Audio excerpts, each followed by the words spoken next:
Okay, first of all, tonight's Rosh Chodesh, don't forget, so you have to say Yalav Yoveh at Ma'ariv. Now, as we mentioned yesterday, for the next 12 days there's no Tachnun, so just keep that in mind. Yesterday we left off, we were talking about the minig, the custom to eat dairy and Shavuos, and we said you also have to eat meat, so you should work it out in a way that you have the dairy first, and then you rinse your mouth, you make an after bracha, then you wait, we wait an hour, some people wait a half an hour at least, and then you can have meat. Somebody called me last night at 20 after 10.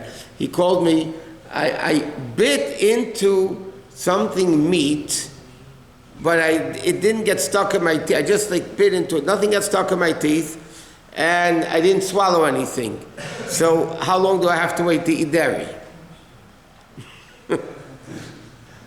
So, that was the question, at 20 after 10 last night. So let me explain the din, because it's all relevant to this din. It's very basic, so it pays to spend some time on it. We know the custom is, the Torah says you're not allowed to eat meat and milk together. The custom is that after meat, we wait 6 hours. That's the accepted custom. There are certain Jews from Amsterdam that waited 3 hours. They questioned what's the source of that. Sick people, 1 hour is enough between meat and milk. But there's other conditions. You have to drink something, you have to eat something, you have to rinse your mouth, you have to make an after bracha. But there's two reasons why the custom is to wait 6 hours between meat and milk.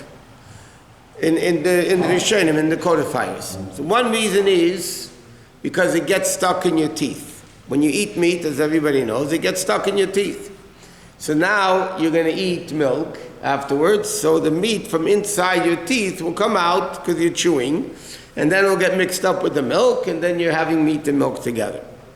So therefore you need to wait 6 hours, because by then the acid in the teeth really ate up basically the meat. It's not really meat anymore. Another reason why we wait 6 hours is because it takes 6 hours for meat to digest in the stomach. So you don't want in the stomach at the same time meat and milk. So therefore meat, it takes 6 hours to digest. And these are the two reasons why we wait 6 hours between meat and milk. Now the difference would be, what happens if I didn't chew? I drank chicken soup. I didn't chew anything. So if the reason is for chewing, then I don't have to wait. If the reason is because of the stomach, then I do have to wait. Or else the opposite thing would be, if I chewed something but I didn't swallow it. I chewed a piece of meat and then spit it out. So if the reason is because of the teeth, then I have to wait 6 hours. If it's because I have to swallow, I didn't swallow anything, so you don't have to wait 6 hours. So the halacha is, we go stricter for both reasons. In other words, either chewing makes you wait 6 hours, or just the stomach, having it in the stomach, you have to wait 6 hours and so on. Now what? You didn't swallow and you fast, you still have to wait 6 hours? Yeah, because that's what the halacha says. The guy last night that bit didn't wait 6 hours. He didn't. So I told him he didn't bite into it even. He just put his teeth on it. So I told him he should eat something because that takes it out. He should drink some, rinse his mouth, and he doesn't have to wait 6 hours. Yeah. Someone wants to taste chicken soup to see what it tastes like and spits it out. So Take says in halacha, like women when they make chicken soup, so halachically if they taste it, they're not chewing anything. They taste it in the mouth and they spit it out, they don't have to wait 6 hours, as long as they didn't swallow anything. What they need to do is rinse the mouth and make sure that there's no residue left of the chicken soup in the mouth. Now, between dairy and meat, okay, so there's a lot of different customs. Some people don't wait at all. What they do is, if they had milk, dairy, whatever it is, they'll eat something to clean out the mouth, they'll rinse their mouth, they have to make an after bracha because you can't have it in the same meal. And then some people don't wait at all. Some people wait a half an hour. According to the Zohar, and that's what we do, we wait 1 hour even between dairy and meat. Now, what happens though if you're eating a hard cheese? Now, what is the definition of a hard cheese? Halacha says that was aged 6 months in the stomach of the animal, because they used to run it, they used to age it in the stomach of an animal. Why that's not meat and milk, that's for a different discussion, not for now. But it's not. So because if cheese is aged, then it's also the same din as meat, and you have to wait 6 hours from hard cheese until you eat dairy. Until you eat meat, I'm sorry. You have to wait 6 hours. Now the question is, in a practical way, what is considered hard cheese today? Okay? Because today, they don't age cheese 6 months. Oh, you do have. You have very expensive Swiss cheeses, what do you call it, the blue cheese or whatever it is. Some of those are really aged. And halachically, you have to wait 6 hours after such cheese until you eat meat. But what happens if somebody eats a pizza? You know, they have mozzarella cheese or Munster cheese, whatever it is. So most opinion, I can't say everybody says, most opinions today say you don't have to wait 6 hours, and 1 hour is enough, or half an hour, whatever it is. But you have, for instance, Parmesan cheese, halachically is called hard cheese, and you have to wait 6 hours. So if somebody puts Parmesan cheese in a salad or whatever it is, they have to wait 6 hours until they eat meat. Why is this important for Shavuos? Because if the dairy that you're eating on Shavuos day, as I say, you can eat a piece of Parmesan cheese or a Parmesan cheese in a whatever, noodle or whatever it is, so then you have to keep in mind, then you're going to have to wait 6 hours before you can eat meat. If it's hard cheese, aged cheese for 6 months, and there's a lot of different opinions. Some people say the 6 months could be counted from the time they process it until you get it.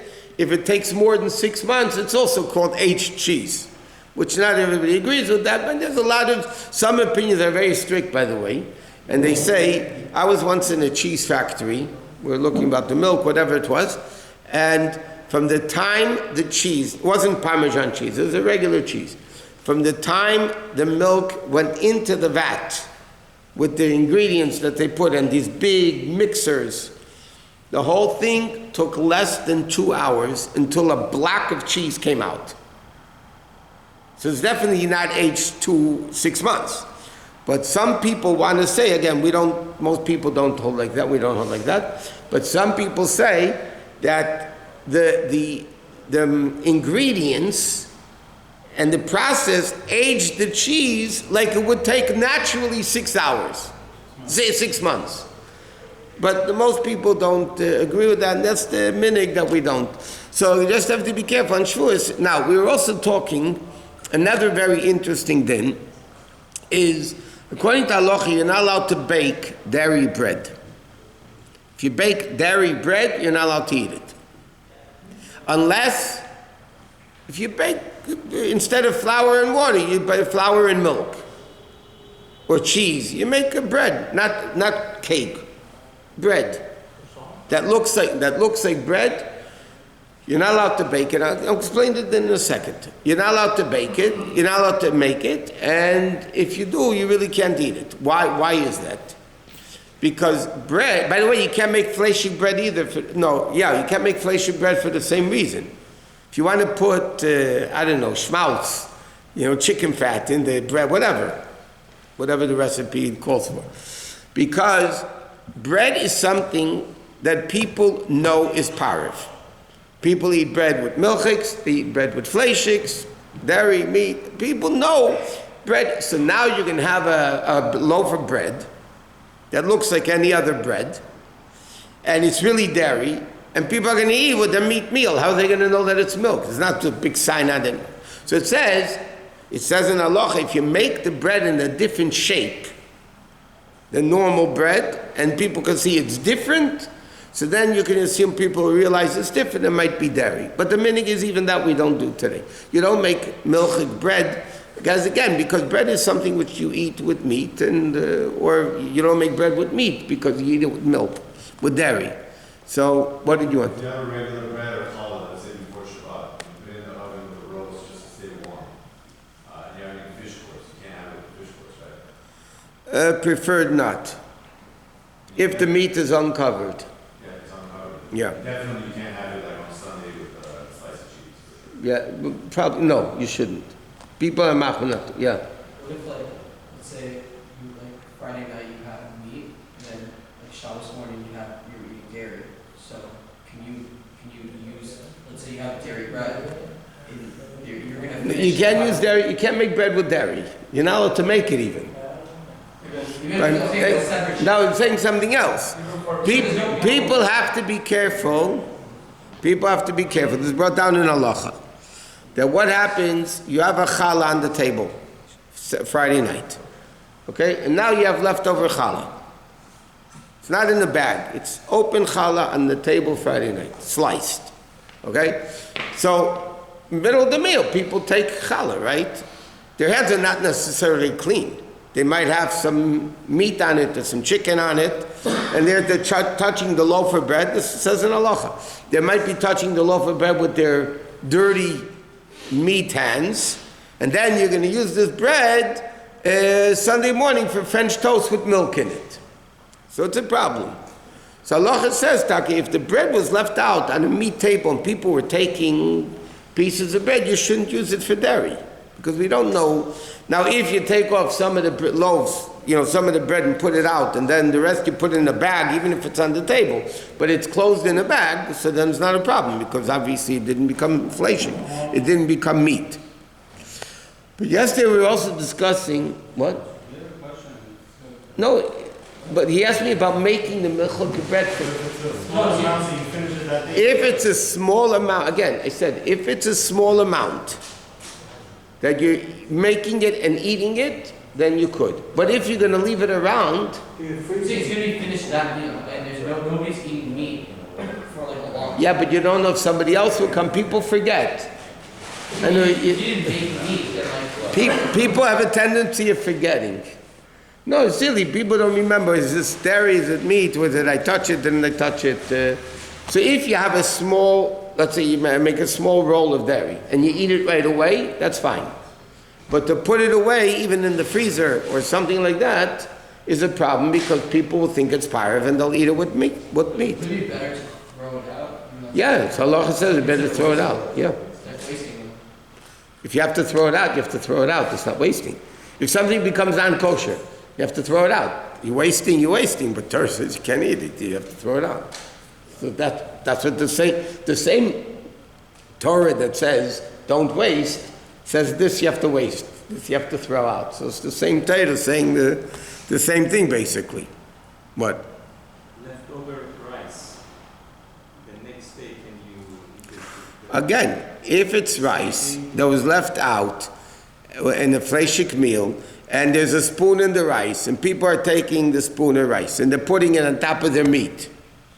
Or they touch the meat, right? And then they're putting the dirty spoon back into the rice, right? Now that rice, you have meat all over it. What? It becomes basari. So then you have to mark it that it's basari. When you put it away, you should mark that it's meat or basari or flesh, whatever language you want to put it in. What? You can't have it with the fish either, correct? Yeah.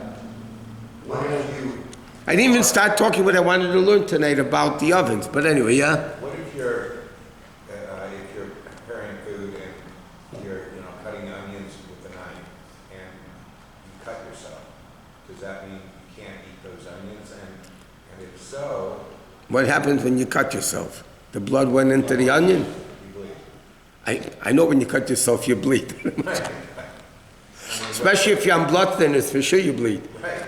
But you have to throw away the whole onion. No, if the onion gets bloody, you wash it off. So that's okay. Yeah. If it got absorbed, say it was a challah, you're cutting. What? It was challah, and the blood got absorbed in the challah. You're cutting, So you cut off that piece where the blood became absorbed and you throw it out.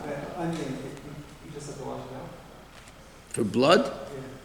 Well, it's not... The davar is only the duchket of skin. It's not the... It's not... You wash it off. If it'd be hot blood, you'd have a bigger problem. Okay, no, we're not learning Basar V'chol. Let's get back to Shavuos. So now, it's later. The question is, if somebody, let's say, I had a bunch of calls even today about, I'm gonna call you one day. you can call me whenever you want. Oh, 24/7 starts Just don't call me late to dinner. Yeah, 12 a.m. Okay. Now, if somebody let's say they have a meat oven and they want to make a cheesecake.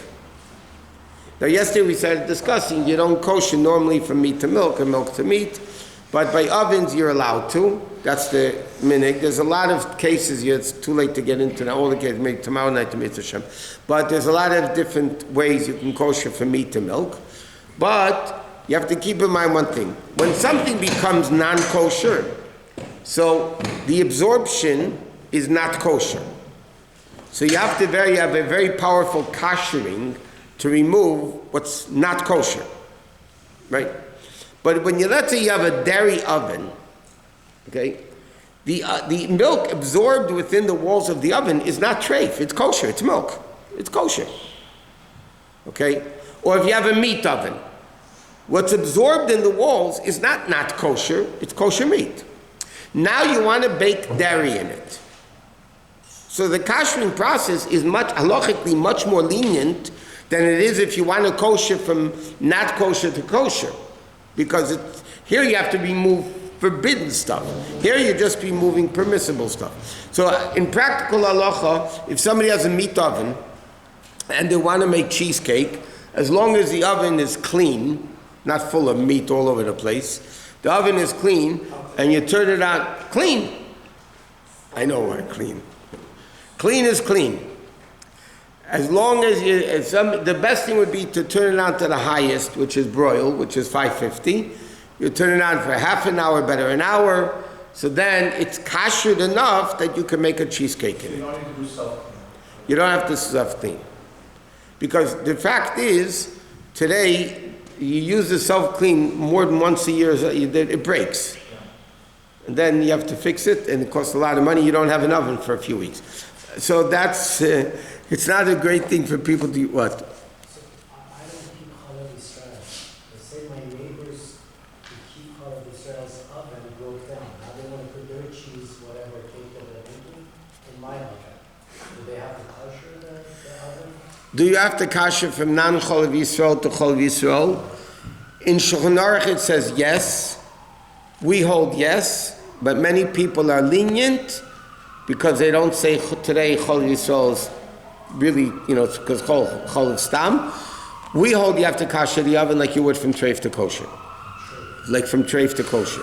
That's what it says in the Ramah. Shulchan Aruch says that. But again, many people are lenient today with that.